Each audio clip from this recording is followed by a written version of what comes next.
ವಿದ್ಯಾರ್ಥಿಗಳ ಗಣಿತಗಳನ್ನು ಲಕ್ಷ್ಯ ಕೊಟ್ಟು ನೋಡ್ರಿ. ಯಾವ ಸಂಖ್ಯೆಯನ್ನು 15ರಿಂದ ಭಾಗಿಸಿದಾಗ 15 ಭಾಗಲಬ್ಧ ಮತ್ತು ಶೇಷ ಉಳಿಯುವುದು? ಯಾವ ಸಂಖ್ಯೆಯನ್ನು ಅಂದರೆ ಏನು? ಭಾಜ್ಯ. ಯಾವ ಸಂಖ್ಯೆಯನ್ನು 15ರಿಂದ ಭಾಗಿಸಿದಾಗ ಏನು? 15ರಿಂದ ಭಾಗಿಸಿದಾಗ 15 ಭಾಗಲಬ್ಧ ಮತ್ತು ಶೇಷ ಉಳಿಯುವುದು ಅಂತಂದ್ರೆ ಭಾಜ್ಯದ ಸೂತ್ರ ಏನು ನೋಡಿ. ಭಾಜ್ಯ ಬರೋಬ್ಬರಿ ಭಾಜಕ ಗುಂಡ್ಲೆ ಭಾಗಲಬ್ಧ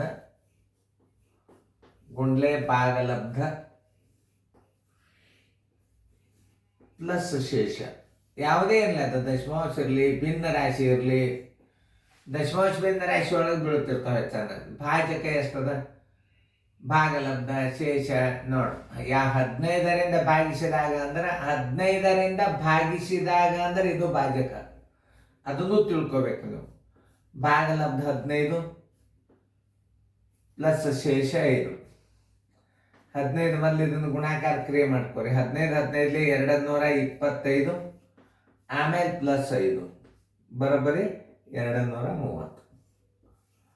ಯಾವುದು ಉತ್ತರವಾದ ಹುಡುಕ್ಯಾಡ್ರಿ? ಉತ್ತರ ಸಂಖ್ಯೆ ಆನ್ಸರ್ 230.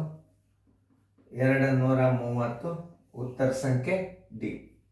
ಆ ಡಿ ಅನ್ನ ಹೆಂಗೆ ತುಂಬುದಂದ್ರೆ, ಆ ಡಿ ಮೇಲೆ ಹಿಂಗೆ ಒಂದು ಕೈ ಇಟ್ಟು ಹಿಂಗೆ ತುಂಬಿದರೆ ಅಂದ್ರೆ ಹೊಳ್ಳೆ ಕೈ ಎತ್ತಿದ್ರೆ ಹೊಳ್ಳೆ ಮತ್ತೆ ಕೈ ಹಚ್ಚಬಾರ್ದು. ನೀವು ಆನ್ಸರ್ ಕರೆಕ್ಟ್ ಹಾಕಿದ್ರು ತಪ್ಪಾಗಿಬಿಡುತ್ತದು. ನೋಡಿ, ಯಾವ ಸಂಖ್ಯೆಯನ್ನು 25ರಿಂದ ಭಾಗಿಸಿದ 25 ಭಾಗಲಬ್ಧ ಮತ್ತು ಶೇಷ ಉಳಿಯೋದು? ಮಾಡ್ರಿ, ನಿಮಗೆ ಟೈಮ್ ಕೊಟ್ಟ ಇದೇ ಸೂತ್ರನ ನೀವು ಹಚ್ಚಿ ಮಾಡಬೇಕಲ್ಲಿ. ಅಂದ್ರೆ ನಿಮ್ಗೆ ಇಂಥ ಗಣಿತಗಳನ್ನ ಒಂದು ಪ್ರಶ್ನೆ ಹಾಕಿರ್ತದ, ಒಂದು ಮಾದರಿ ಹಾಕಿರ್ತದೆ. ಇವಂತೂ ನಿಮಗೆ ಕಲಿಸಿರ್ತಾರೆ, ಆದ್ರೂ ನಿಮಗೆ ಇದು ಗುರ್ತಿರ್ಬೇಕು. ಎಲ್ಲ ಕ್ರಮಬದ್ಧವಾದ ಅಭ್ಯಾಸ ಹೋಗ್ತಿರ್ತದೆ.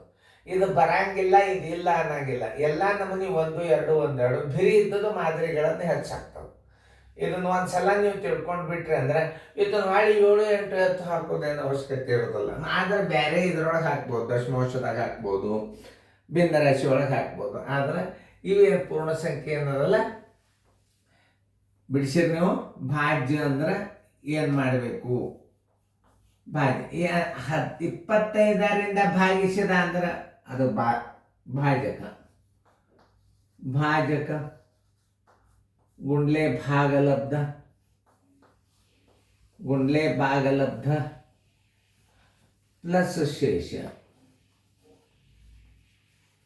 ನೋಡಿ, 25 ಭಾಜಕ, ಭಾಗಲಬ್ಧ 25, ಶೇಷ ಎಷ್ಟದ? 5. ಮೊದಲ ಗುಣಾಕಾರ ಕ್ರಿಯೆಯನ್ನು ಮಾಡ್ಕೋ. 25 625 ಪ್ಲಸ್ 5 ಬರೋಬ್ಬರಿ 630.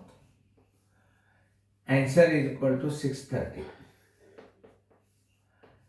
ನಿಮಗೆ ಯಾಕೆ ನಾ ಹೇಳ್ತೇನೆ ಅಂದ್ರೆ ವಿಡಿಯೋ ಸಣ್ಣ ಮಾಡ್ತಿರ್ತೀವಿ. ಯಾಕಂದ್ರೆ ಪಟ್ನ ನಿಮಗೆ ಮಾಡ್ಲಿಕ್ಕೆ ಬರ್ಬೇಕು ಗಣಿತಗಳು. ಇಂಥವೆಲ್ಲ ರೂಢಿ ಮಾಡ್ಕೊತ ಹೋದ್ರೆ ಇಂಥವಾಗ ಬರ್ತಾವೆ ಹಿಂಗೆ ಅನ್ಕೋತ ಹೋಗ್ಬೇಕು ನೀವು.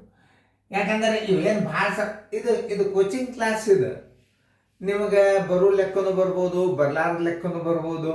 ಹಿಂಗೆ ಬಂದಾಗ ಯಾವ ಪದ್ಧತಿ ಪ್ರಕಾರ ಮಾಡ್ಬೇಕು ಅನ್ನೋದು 1, 2 ಬಿರಿ ಇದ್ದದಕ್ಕೆ ಮಾದರಿ ಭಾಳ ಕೊಡ್ತೀವಿ. ಈಗ ನೀವು ಇವತ್ತನ್ನೆಲ್ಲ ಕಲ್ತಿರ್ತೀರಿ, ಆದ್ರೆ ನಿಮಗೆ ನೆನಪಿನಗೋಸ್ಕರವಾಗಿ ವಿಡಿಯೋಗಳು ಬರ್ತಿರ್ತವೆ. ಇದು ಅನುಕರ ನಂಬರ್ ಸೀರಿಯಲ್ ಅಭ್ಯಾಸ ಅಂತಾರೆ. ಇದೆಲ್ಲ ನವೋದಯಕ್ಕೆ ಬಿದ್ದಂತಹ ಗಣಿತಗಳು. 1, 2 ಮಾದರಿ ಕೊಡೋದ್ರಿಂದ ನೀವು ವಿಡಿಯೋಗಳನ್ನು ರಿವಿಷನ್ ಮಾಡ್ರಿ. ಅಂದ್ರೆ ನಿಮಗೆ ಅಭ್ಯಾಸ ಏನಾಗ್ತದೆ? ನೆನಪು ಉಳಿತದೆ. ರಿವಿಷನ್ ಮಾಡೋದ್ರಿಂದ ಏನಾಗ್ತದೆ? ನೆನಪು ಉಳಿತದೆ. ಇದು ಹಿಂಗದ ಗಣಿತ ಮಾಡಿ ಕೂತು ಒಟ್ಟ ನೋಡ್ಲಿಲ್ಲ ಹೆಂಗೋ ಕಲಿಸಿದ್ರು ಸರ್, ಅದನ್ನ ಏನೋ ಇಟ್ಟಿದ್ರು, ಹಿಂಗೆ ಬರಬಾರ್ದು. ಅದಕ್ಕೆ ನೀವು ಲಕ್ಷ್ಯ ಕೊಟ್ಟು ನೋಡ್ರಿ, ಫೇರ್ದಾಗ ಬರ್ಕೊಡ್ರಿ.